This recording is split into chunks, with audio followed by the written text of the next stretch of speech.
Sahanavavatu Sahano Punatu Sahaviryam Karavavahai Tejasvinavadhitamastu ma vidvishavahai. Om Shanti Shanti Shanti.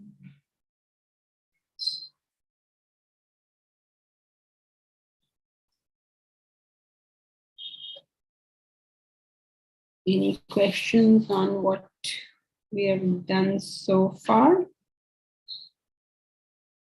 So, we were studying about how spiritual life is about turning introverted.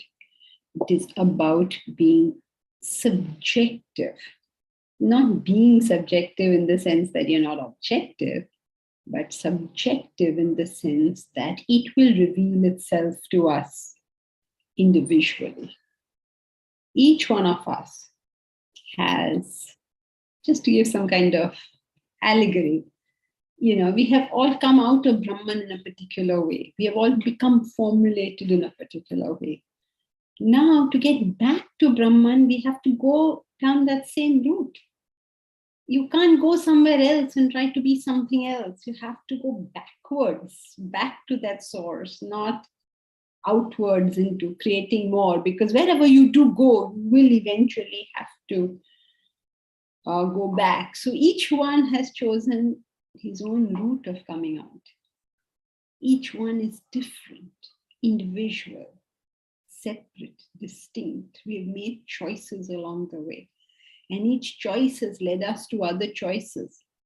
And some choices have been taken away from us because you made a particular choice. For instance, you made the choice to get married. So the choice of single life gets, and all the choices you get because of a single life, close down for us. So we keep making choices in life. These choices open out other doors and close some doors. And so each one has a sort of unique path of where they have reached and what they have become. Now we have to trace backwards, go back to our original source, review those choices, find out whether that's really where you wish to go. Now, each one of us has to do this individually. You go back by the same path you came out. Means you traverse the same personality. This personality that we have made, we have to conquer this personality. What is the use of saying, oh, I'm not an alcoholic, he's an alcoholic? So if I'm not an alcoholic, thank God very much I'm not an alcoholic, but I will have to deal with what I am. He will deal with what he is, if he wishes to, of course. So, though we may seek guidance from the scriptures, from the teachers, from our friends, well wishers, elders, good people, the buck stops here. Eventually, the call is only yours. No one is responsible, no one but you. You make the choice, you reap its rewards and its punishments. That is why the concept in Vedanta is always you are not punished for an action, you are punished by the action. You made that choice, and the consequences thereof become yours. You didn't make that choice, the consequences don't become yours. It's that simple, or that complicated, whichever way you wish to look at it. So we follow the teacher or good people or wise people, what we want to call them, people better than us, with only the intention of how do I do my journey? But somewhere along the way, we forget that this is about my journey and we start thinking about the teacher. We say, oh, the teacher is good or bad or great or not great, or I'm so disappointed or I'm so impressed. It all doesn't matter. The only thing that matters is, are you getting help in reaching your goal? Now, is this person good, bad, money-minded, poverty-minded, whatever in the world, doesn't matter. So many people claim to love their guru so much. I have been seeing this all my life. First they'll come to a teacher and they'll say, oh, you're so great, you're so this, you're so that. People used to come to the ashram and, talk about Swamiji like he is the world's greatest person. And then little while later, they would be totally disappointed and totally thinking, and they'll say, no, he's no good at all. Neither you're saying he's good, nor you're saying he is bad has any meaning. Only thing has any meaning is, were you benefited in your journey or were you not benefited? If you were benefited, if you learned something, well, more power to you. But if you didn't, then well, find somebody from whom you will learn. That's the only question. Don't forget what you're here for. Oh, Gopal, are you new?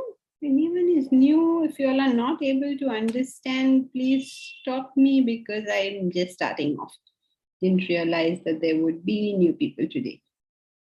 Gopal, are you new? Everyone else seems to be. Yeah, I have attended the last class as well. Oh, okay. But I have read the book before, so I can connect to what you are saying.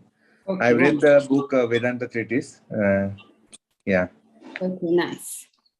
So we are in Vedanta Treatise on page 170 in this book. Is this the book you have? Or if you have another book, then... Yeah, I have this bonded copy book is there, no? Which has a... This one? All about... So this is on page 170. We are on practical exercises, where we are studying... Yeah, I'm there only. Yes. Okay. So where it's talking about how it is a subjective exercise, and though we may take help from others, remember you're taking help from others in your journey. You're not concerned with their journey or whether they are on a journey at all. They may be, they may not be. So many beautiful things we can learn from people who are disinterested in spirituality. Haven't you met people like that in this world? They're not interested in spirituality. They're not interested in self-development. They think religion is nonsense. Today, somebody sent me a WhatsApp video. Every day I get these wonderful videos and I have to painfully go through them. He was saying that his argument was very good. He said, you know what he said? He said that that the lady I don't know if you all have all received this video, because usually everyone has received them. A lady took her daughter-in-law to the mandir, to the temple. And on the way were two lions. So the daughter-in-law said, I can't go any further. I can't go any further. So this lady said, are you mad? They're not lions, they're stone lions. What are you getting frightened of? Then they went forward. Then they came to a cow and a calf, drinking the mother cow's milk. And then the lady said, oh my God, there doesn't seem to be any human occupation here. Let us go away. The calf is drinking up all the milk. I should get a bucket and fill milk. So the lady said, oh my God, what kind of foolish Bahurani, what kind of foolish daughter-in-law have I got? Can't you see it's just stone? What is wrong with you? And then they went forward and they came to the temple. Then there was the idol of the Devi, of the goddess. And then the lady said, okay, now you pray to this goddess and you ask for anything. So the daughter-in-law told the mother-in-law, if the stone lion cannot kill us, if the stone cow cannot give us milk, then how can this stone give us anything? So moral of the story is, don't pray to the stone in the temple, but go and serve the people in your house. Moral of the story. It sounds so good. They are very good. Why should we pray to the temple? Why should we have a church, a cross or a crescent? Why pray to that? Why not go and serve the people? Correct. And false. Because service of the people is as much a symbol as the worship of that stone. That stone is nothing. The stone means nothing. The cross means nothing. The crescent means nothing. But it can be your symbol of what you want to reach. It is not what should I say? It's not mutually exclusive, is it? That if you have to be a good person, you should not worship God. It's not mutually exclusive. Why can't you worship God and serve people? Why should one path make fun of another path? There is karma yoga where we serve. There is bhakti yoga where we worship. So why? There's no dichotomy between these two things. The idols, like other symbols, remind us of what we're doing it for. We are not here to serve people. We're here to uncover the truth. Service is a method of uncovering that truth. Whenever we think we're here to serve people, there's an automatic arrogance in that. Why assume that people need our help? They're doing quite okay without us. What is this belief that I'm here to take care of my brother? I'm not. Let us take care of ourselves. We're doing a bad job taking care of ourselves. And we're worried about taking care of others. It's that inherent arrogance. That belief that I am better than you and therefore I am going to help you. This is not service. This is arrogance. It will become true service when it is accompanied with humility. I am no better, but we are brothers on this journey and we are just going together. Whenever I can lend a hand to pick you up, I will. And later on, maybe I will fall down and you will lend me a hand to pick me up. We are brothers and sisters on the path. There is no concept of we going out to help this whole world as if the world needs our help. The world is doing fine without us. And often by giving the help, we do more harm than good.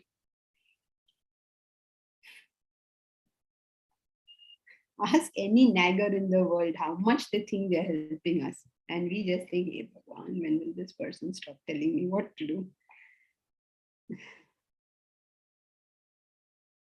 So, similarly, when we are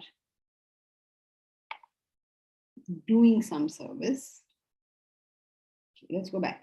when we are on this path, we are here to take, we can take advice from people, we can listen to people, we can take, any hints or help that we get on our journey. But we mustn't get involved in those people, in those texts, in those books, in anything that is a tool, including the idol, everything. Neither service, nor idols, nor knowledge is our goal. Our goal is that truth. Whatever helps us uncover it, we use. Whatever doesn't, we say thank you at the moment. I don't need this thing. Maybe at another time. You don't have to reject it and say, oh, y'all are so stupid. Y'all are worshipping idols. For those who wish to worship idols, please do. Those who don't wish to worship idols, please do. Why is it my business whether somebody else is worshipping this way or that way? Spirituality is about me and my God. My God is the truth, the reality. It's my journey. So don't get involved in any of the tools, including the teachings and the teacher. That's the moral of the story.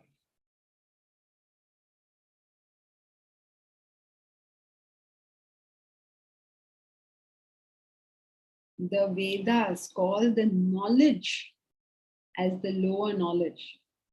They call the knowledge of the Vedas as the lower knowledge. He begins, he says, there are two types of knowledges in this world, the lower and the higher, the para and the apara, two types of knowledge. So what is the lower knowledge? Vedas, Vyakaran, Jyotish, all of these, every Veda and every Vedanga, what is Vedanga in English? Have you all heard of Vedanga? Madeline, have you heard of the Vedanga? Ganga, have you heard of Vedanga? Veda are the four Vedas that you're familiar with, right? And then there are Vedangas. Vedangas are subtexts. Subtexts like they teach the grammar, astrology, all these other texts that go with it. It's all part of that, what should I say, that group of literature, the Veda and the Vedangas. So he says the Vedas and the Vedangas, they're the lower knowledge, which is shocking because in India it's considered to be the highest knowledge. So he says it's the lower knowledge. The Veda itself says that, the Upanishad says that it's the lower knowledge. Then what is the higher knowledge? If this is lower, then what is higher? He says only knowledge of that truth of Brahman, of reality is the higher knowledge. You have to get there. Do not get involved in anything else. You're not here to do that. Everything else has to then be discarded. Are we only to focus on Brahman and dump family and friends and knowledge and worship? Are we to dump it all? What are we to do? They are the tool. Use them as tools. Very good, Priya. Everything is a tool. Our family is a tool. It's the best tool, really. Staying with a family is the best tool because nothing will tell you how bad you are as much as your family will tell you. They are very happy to point out every error, every problem. Nothing they will let go. People are very excited to find other people's faults. I'm like, oh, look, you did this. Papa, let him be. Now, one thing this person has done, have you got to go down? If you can establish rightfully that the fault is the other person's, we feel like we have achieved Brahman. We are in so much bliss. We love to tell people their faults.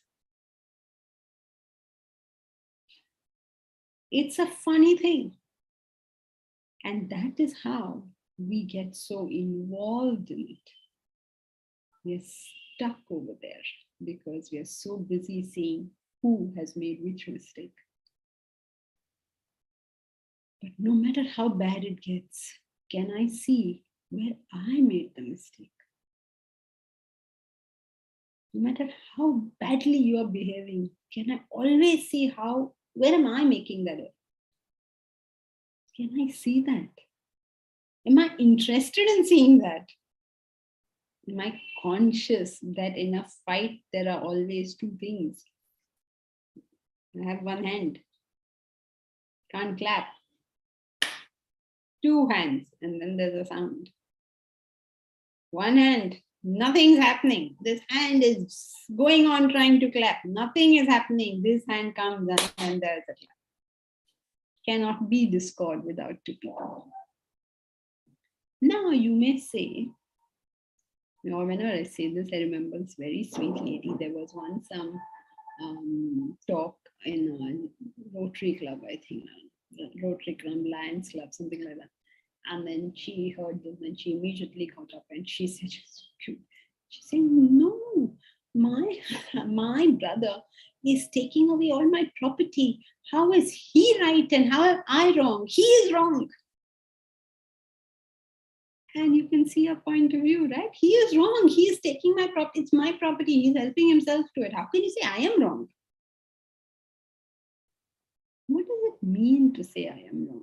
I'll never forget this lady. She is so genuine in her expression of disbelief that it was very cute to see her. And but this is the big deal, right? When we say we are wrong, doesn't imply that the other person is not wrong. Certainly does not imply that. It just means, am I dealing with this in the best possible way? Am I doing that? People are not perfect and we are not perfect. But am I doing my part as well as I know how to do it? And there's subtler degrees of this, right?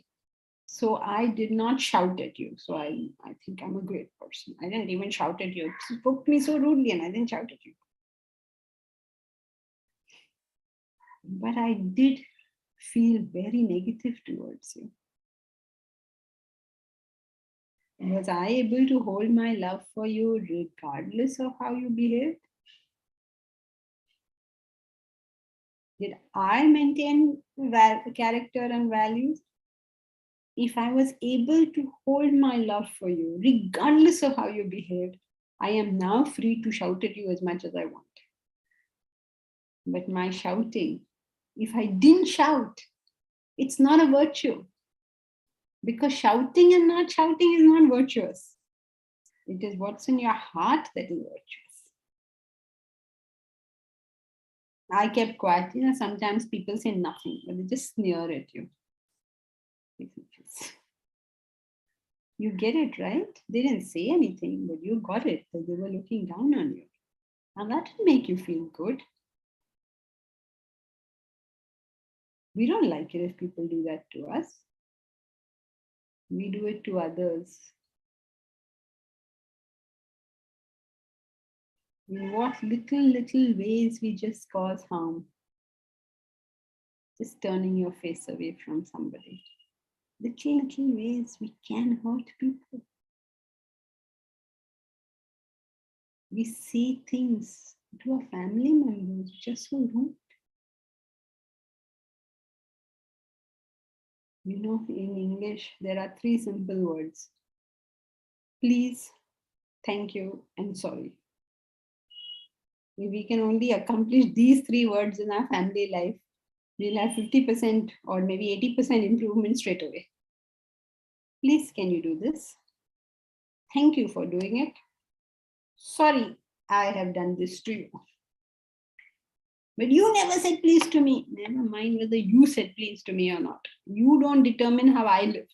I said it. When I got married first, my mother-in-law was a great one for saying thank you. You do anything to her, like anything, literally anything. She will smile sweetly and say thank you. And I was not used to this. Nobody kept thanking me. Like, this is very uncomfortable. Like, why are you thanking me? This is just normal life going on. All the time. Thank you. Give her a glass of water. Thank you. We just adjust her pillow for her. Thank you. Everything, thank you. What are you thanking me for? world. Something you can learn out of people.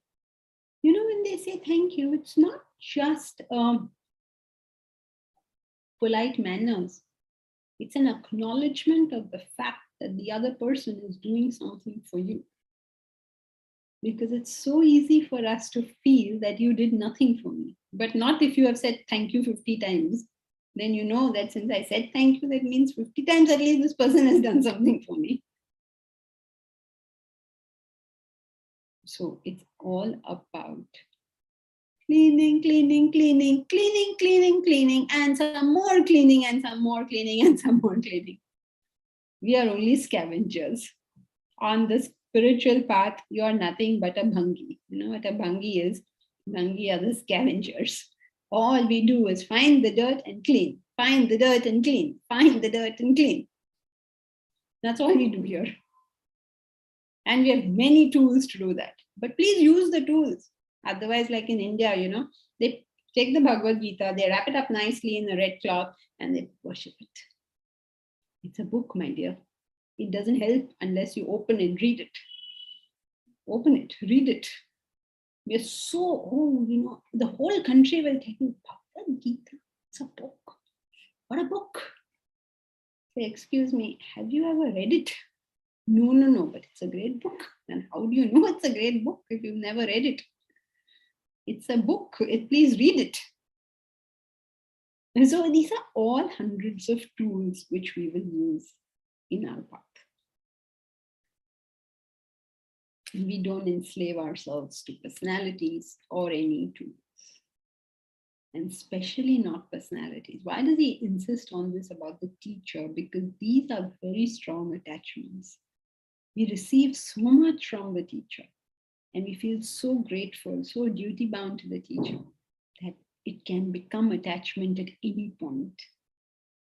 We have to constantly remind ourselves what we are in this for. To go within, go within, go within.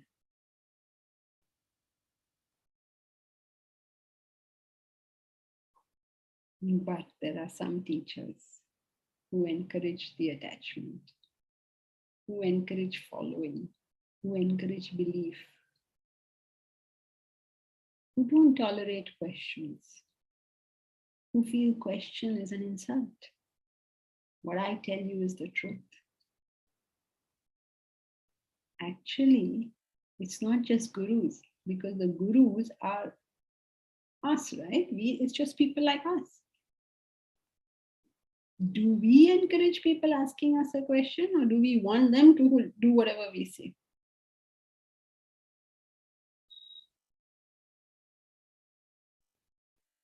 People get the government they deserve, or people also get the gurus they deserve?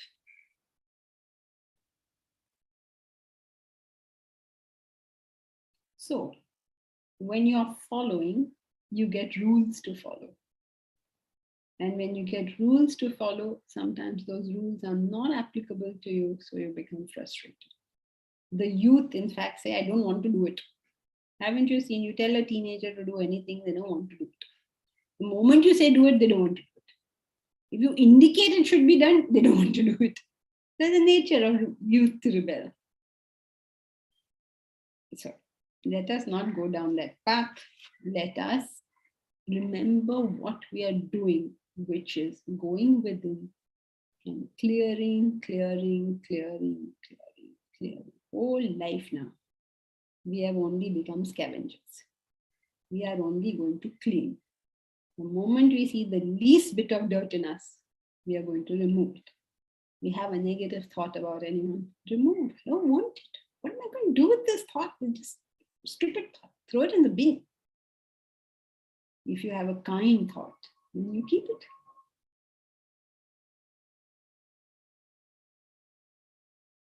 If you find yourself in tamas, remove it. If you find yourself in rajas, remove it. Stick to sattva. Sattva is the way forward. Now, when we say sattva, we think, oh my God, then should you always be sweet and very nice to people? No. Sometimes you need to give them a tight whack. We're not talking about actions. We're talking about what's in your heart. Can you continue to love a person no matter what he does? What's in your heart is important. Don't worry about what you have to do. When you love somebody dearly, when you love means you care about the well-being of the person. You will take the right action with reference to that person. Don't worry. Trust yourself. You do what is correct. Sometimes to be correct is to ignore. Sometimes it is to scream. Sometimes it is to be persuasive. Sometimes it is to walk off. Different things to do. But the love is ever the same. The care is ever the same. The desire for other people's welfare is always the same. Can we always keep that? The desire for other people's welfare. Where is that thing? Where is Bharat? Bharat, what is that quote from Oliver Goldsmith? For other ends. Oh, where is Bharat? Bharat? Oh, there you are, Bharat. What is that quote? Sorry, can't recall, Jankiji. Oh my God, Bharat, what is happening? Too much work. Bharat has forgotten his quotes also. For other ends, his heart had learned to prize. More skilled to raise the wretched than to rise. Village preacher. That's right. Bharat, you're overworked. Bharat, we have to give you a break. Everybody has been bothering Bharat too much. Village preacher. For other aims, his heart had learned to prize. More skilled to raise the wretched than to rise. So however you treat the other person, one thing is always there, that you've always wished their welfare. You've always hoped that it will work out well for them.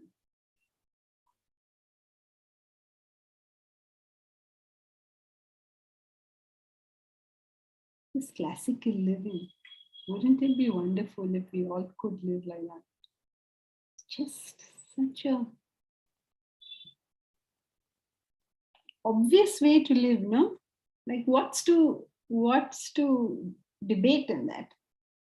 Why would we not want everybody's welfare? But yet somehow we don't. But how will you have that idea in your head if your primary idea is to gain the truth? Remember, there's a big connect over there.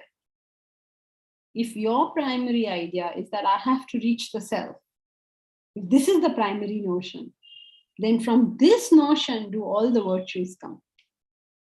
Because if you're looking for truth, then somehow this personality is not as important as we otherwise make it out to be.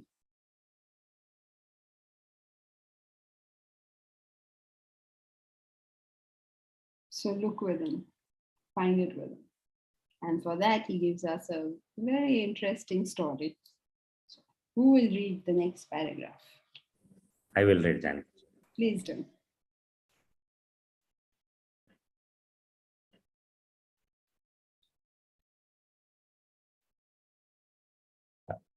Two men were traveling in a cabin in a railway train. One was a wealthy merchant, the other a thief. The merchant was carrying a lot of money with him, vats of currency notes. The thief knew it. In fact, he had booked his berth in the same compartment only to steal the money. The thief waited for the merchant to retire. To his surprise, the merchant openly removed the notes out of his bag and started counting them. The embarrassed thief left the compartment to go to the washroom. After return, the merchant went out, took his own time to wash and change. Meanwhile, the thief got busy and searched everywhere for the money. He could not find it. He knew for certain that the merchant did not carry it with him. How could it have disappeared? He could not sleep the whole night, while the merchant slept peacefully. The next morning, they greeted each other. The thief could not contain himself any longer. He confessed his malicious intention to the merchant, and in admiration for his ingenuity inquired, "Sir, where did you keep that money?" The merchant smiled and reached for the packet under the thief's pillow. This is the story of the human race. Everyone searches for bliss all over, except where it is within oneself. I think you are summarizing the entire class. The moral of the story is look within. The bliss is within, not in the external. Very good. So it's all within. Whatever you're hunting for is within. And so whatever I'm hunting for, I am hunting for love. I want my spouse to love me. But she or he doesn't. How much I do, but they don't care for me. What are you saying that I will find it within?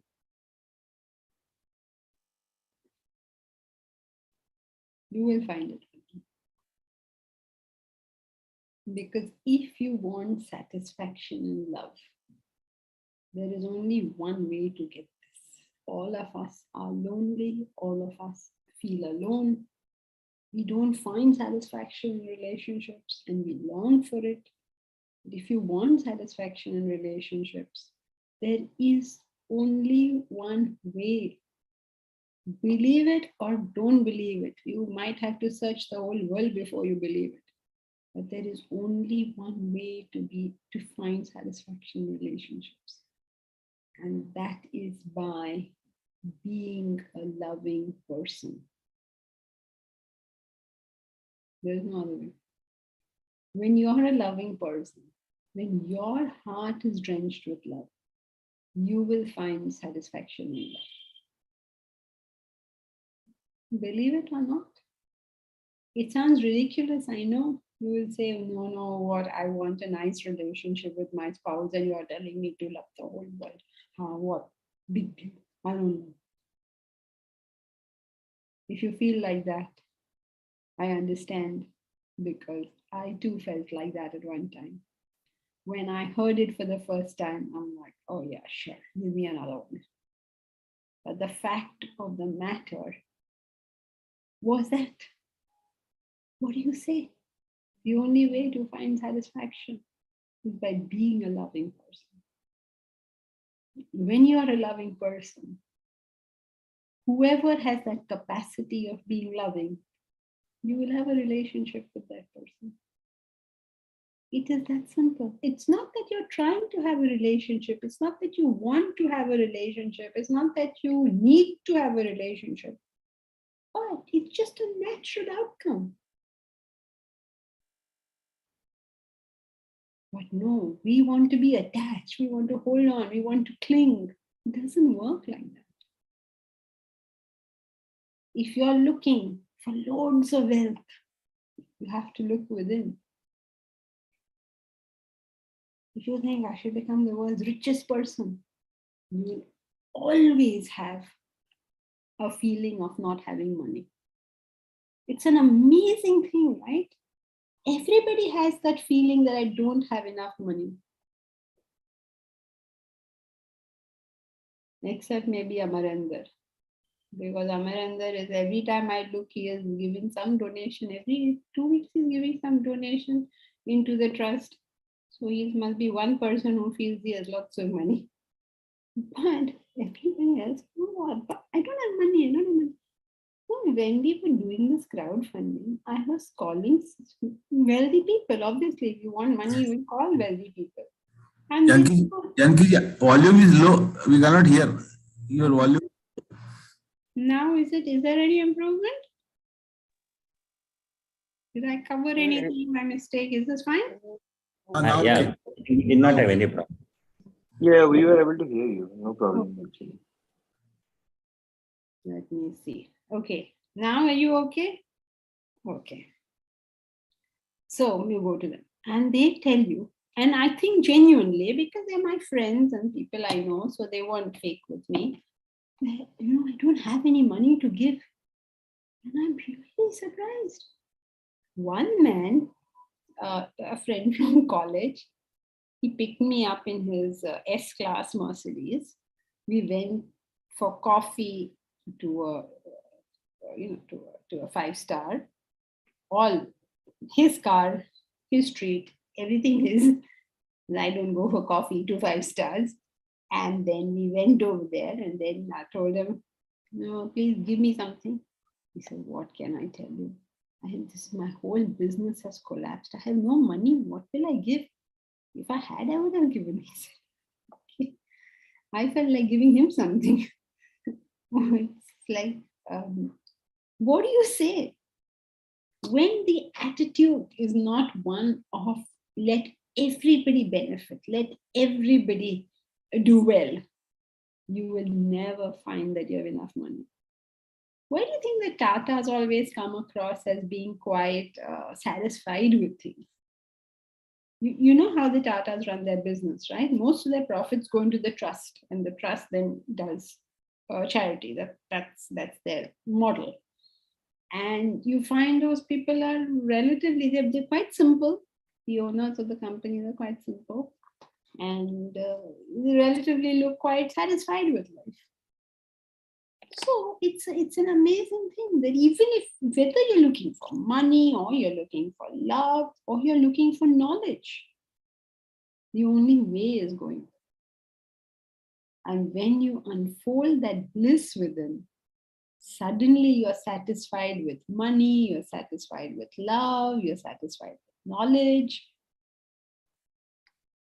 It's a great open secret. A secret that nobody knows, and yet everybody knows.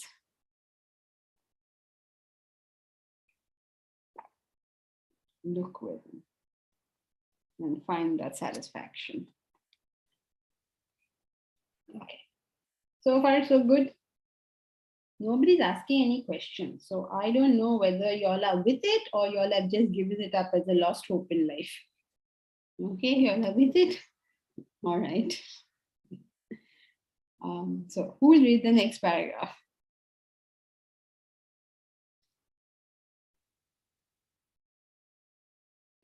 I can read. Please go ahead. So the need is to go within, rehabilitate the inner personality. The human mechanism faces constant challenges in the world, the trial and tribulation, worry and anxiety, stress and strain of life. You need to pull out of this onslaught for an hour or so every day to regenerate your mind and intellect. Like a ship needs dry docking, a ship sailing in the high seas becomes corroded, it needs periodic overhaul. So does your equipment require constant attention and correction to reach the final destination of life. For 60 to 90 minutes every morning, you must study scriptural literature, reflect upon it, contemplate on the truths therein. Be consistent in your application. You will find your intellect getting clearer, free from doubt and indecision, your mind becoming purer, free from agitation and sorrow. Follow this daily practice. You cannot afford to neglect it. Does not your room need cleaning every day? Does not your body require to be bathed? So does your mind and intellect need constant rehabilitation. This paragraph talks about morning studies and why it's important. It is a way for our mind and intellect to correct its course and to reconstruct itself to face the challenges of the world. And it needs to be done daily. It needs to be a constant practice, not something we do every now and then. So go within. They say go within, go within, go within. And now where do I go within? That is your question. Then what am I supposed to do? What is go within now? Where am I? I'm going to take a microscope and look inside. What am I supposed to do? Go within. So the first step is going within. Going within means rehabilitation of the mind and intellect. So what is its first step? Its first step is to educate ourselves, to withdraw ourselves from the madness which is life, from the messiness which is life, and just give ourselves a little seclusion. You don't have to go all the way to the Himalayas. You don't have to do any such thing, but just in your own home, just in a quiet time, withdraw from the world. And when you withdraw from the world, what are you supposed to do? You're removing external influences so that you can examine what is happening within. Now, if you start examining what is happening within by yourself, you may come to wrong conclusions. Therefore, we need a little bit of education. So we look within with the help of the scripture. We don't look within by ourselves, because when we start looking at things by ourselves, we can come to our own conclusions. Human beings are not particularly good at finding cause and effect relationships. They seem to often go off the track when it comes to locating what is the cause and what is the effect. So with the help of the scripture, with the help of the higher knowledge, we can look within and we can understand what is really going on. What is happening within my heart? Only my intellect has the vision to see. Nobody else. Now, for my intellect to have the vision to see it, it needs to be educated in the truths of life. Because otherwise, I can withdraw. I can say that this person is agitating me so much. This person is a toxic person. I have to throw this person out of my life. This is my way of looking at it. What is the scriptural way of looking at it? The scriptural way of looking at it is saying, are you adding fuel to the fire in any way? Are you doing something that is bugging that person? It gives you more a heightened awareness of the situation rather than just you are irritating me. When somebody is irritating me, that's all we can see. You are irritating me. What about me irritating you? Is that even happening? Do I recognize whether it's happening? Am I being irritated without that person irritating me? Sometimes people are just living their lives and I'm getting irritated. They're not doing anything to me, but I'm getting irritated. For instance, my neighbor buys a Mercedes. So I say, what a waste of money. These people have no concern about money. They just waste money. They are only interested in earning and spending. Right? But he bought a Mercedes with his money. Why are you getting so worked up? Okay, if he took your money and bought the Mercedes, something with his money, he bought a Mercedes. Now, why is my stomach hurting because of that? So people are just living their lives and we are. So sometimes it just helps us take a step back and say, Mera kya chata hai?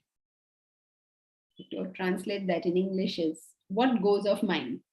If you come to India, you'll hear people say, what goes of mine? If you are not used to this, you won't know. What is that sentence supposed to mean? Is this English?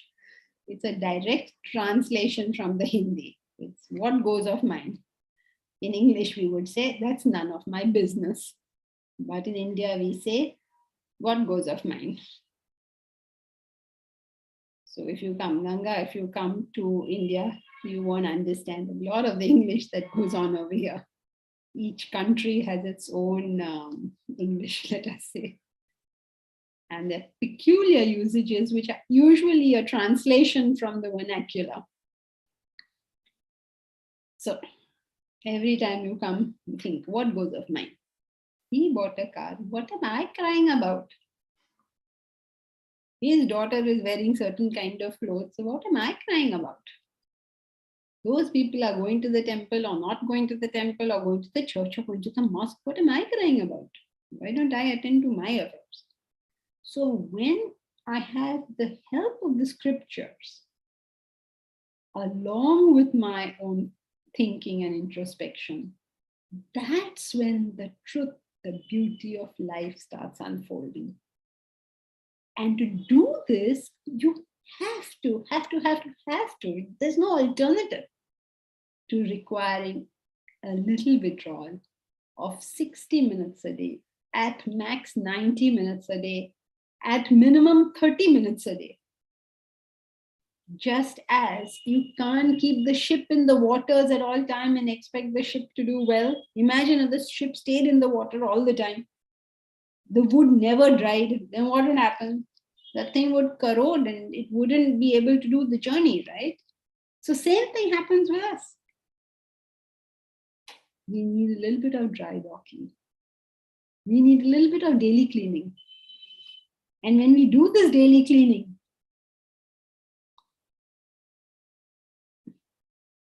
we're fine to meet the world. Now, one thing you must promise yourself on the path, whether you do it or whether you do anything else or you don't do anything else, there is no debate over morning studies. The best is if you do it between 4 and 6. If you AM, but if that just sounds horrible to you, it doesn't matter. Do it at any time, as soon as you wake up, preferably. But do it. This is not debatable. This is one thing that you must commit yourself to if you're attending classes. I'm sorry, there are no rules in Vedanta, and this is not a rule either. But the fact remains that if you don't do this, nothing is going to happen. So do this much. Then the rest we will see later on. Individuals say, I have no time. Please take it on faith. This is where you take it on faith from the teacher. You take it on faith that if you do so much, you will find plenty of time, not only for this, but for everything else as well. If you have no time, then spend more time in studying, because then suddenly you will find that you have plenty of time. Gopal, one question. What consists of scriptures apart from Vedas and Upanishads? Oh my God. Why did you go there, Gopal? Okay, since you're new. Normally we take questions only in the line of thought. But okay, since you're new, we'll make an exception for you. What consists of scriptures? Well, firstly, there are multiple religions in the world, and all of them have their scriptures. All scriptures, from whichever religion you are, can be divided into two types. One is known as Smriti, and one is known as Shruti. The Smriti scriptures, Smriti means what is remembered. The Smriti scriptures tell us things that we need to remember, such as rules, such as do's and don'ts. They're the opinions of the prophets. So they say, you must do X or do Y, you have to eat, you have to not eat beef, or you have to not eat pork, or you have to eat this particular thing on this day, or not eat this particular thing on some other day, whatever. These are all the rules, the regulations, the do's, the don'ts, they're all the opinions of the prophets. Now, where did the prophet get this opinion from? He got it from the Shruti. Shruti means that which you have heard. These are the eternal principles of life. So, every religion has these two things. In the Indian religion, it is very clearly demarcated. They call it Smriti and Shruti. So it is very clear to everybody what it is. There's no debate on what is Shruti and what is Smriti. Okay, so Shruti, Ganga, again to repeat, Smriti means that which is remembered, and Shruti is that which is heard. Heard means heard from the voice of your conscience, heard from within.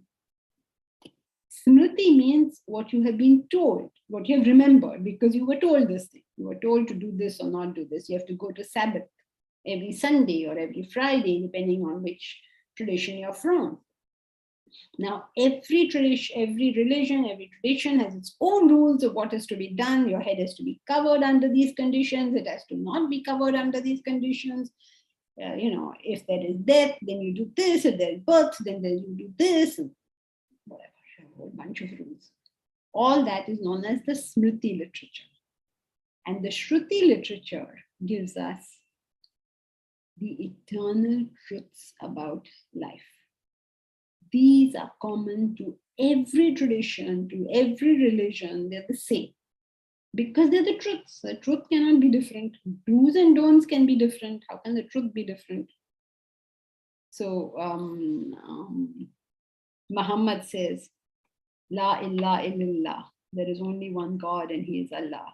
This is Shruti. This is the truth. There is only one God. This is the truth. Muhammad is his prophet. So every religion, like Gita says, Kshetrajnam chapimam vidhi sarva kshetreshu bharata. Know me to be the Kshetrajna, the enlivening principle in all kshetras, in all fields. This is the truth.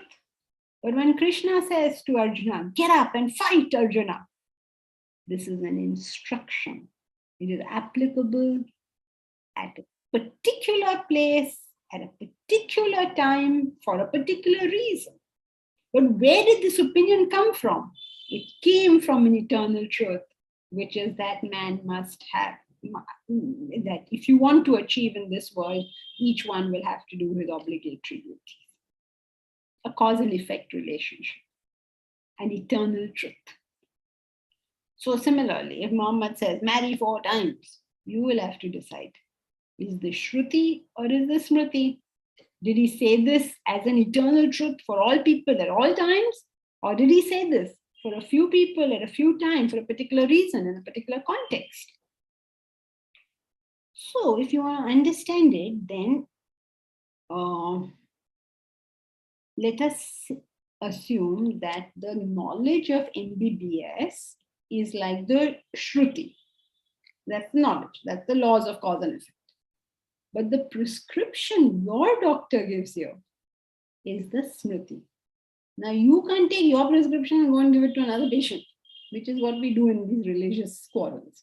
And my prophet said this, so you must do this. No, he said it for you. You do it. He did not say it for those other people. So, what consists of the scriptures? The scriptures consist of 2 things, the Shruti and the Smriti. Indian scriptures are well delineated. Vedas, Bhagavad Gita, Brahma Sutras, these are the Shruti. The Vedangas, the Puranas, the Itihasas, they are the Smritis. Okay, Itihasas are the 2 great epics, Mahabharata and Ramayana. The Puranas are the 18 Puranas. Puranas are the stories of lineages and all sorts of things that they've got over there. Those are the Puranas. Creation theories, this, that, and all that. All of that comes under Smriti. Okay, so what consists of the scriptures apart from Vedas and Upanishads?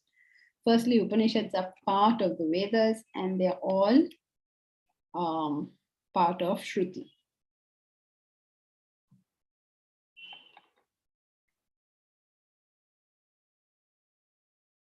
Okay, and everything else other than Vedas, Bhagavad Gita, Brahma Sutras, everything else is Smriti. Manu Smriti, all they're known as Smriti. So one advantage, of course, here is that they tell you, so there's no debate. And it's very clearly written that if there is a debate between a Shruti scripture and a Smriti scripture, you will always follow which one? Shruti. Shruti. Always Shruti. Always Shruti. It's very clear. I mean, there's no debate. I mean, everybody knows that much. Okay, so that is about the scriptures. Now coming back to what we were studying, which is about the whole spiritual process is about turning introverted and cleansing. Now, how will you do that? Step number 1 is morning studies. If you don't do your morning studies, then consider that you are not doing Vedanta. It is that simple, because without morning study ain't no Vedanta. This is the first most fundamental thing. Okay. Now you may say, how much I want I ask for morning study, big deal, morning study. So what if I don't study? I'm listening to all the classes. I write my notes. If you listen to classes, if you write your notes, very nicely, then you will develop a very good handwriting because you wrote very nicely. If you listen to class and keep listening over many years, you will develop very good memory. You'll be able to say everything the teacher says. So none of these is what you're looking for. What you're looking for is a conversion of the personality. So it doesn't matter how many notes you wrote. What is important is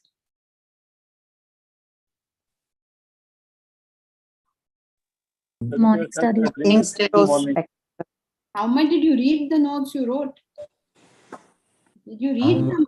Otherwise, I've written. People tell me, very proudly they tell me, I have 37 books of yours. Okay, but I would be happier if those 37 books were here and not in the cupboard. So, of course, you must write your notes in class, because if you don't write it, then you probably won't remember it. Because, you will notice that it's, you'll say, oh, that was so nice in class, but I can't remember what it was. Right? So it'll go. So you write it down so that it's there and you can remember, and then you can study in the morning. But just writing won't do it. It has to be writing and the big one, thinking. Thinking and thinking and thinking and thinking. But if you write it, at least you will have something to think about. Otherwise, the knowledge is so volatile. It disappears before you know what happened. Of course, we all had to write it. But you guys have the additional advantage of having recordings. But how many times can you go on listening? So if it's written in point form, you don't have to spend the whole 1 hour again. Okay, so that's it for today. We'll continue next time. Can I ask you one thing? Yes, go ahead, Bhavna. You say morning study. If you keep hearing the lectures in the morning, is it the same thing or reading makes a difference? No, it is not the reading or the listening. It is how much are you thinking about it. Okay. So if you hear, you hear for 2 minutes and then you stop and then you say, okay, and you think about these ideas. Okay. And whatever, the idea is not whether you read or write or listen, but how much of our own application is going into. Okay. Thank you. I was always hearing and I was not sure whether I'm doing the right thing or not. Now you can hear or you can read, but the important thing is you stop the hearing and stop the reading and think about it. Thank you. Thank you so much.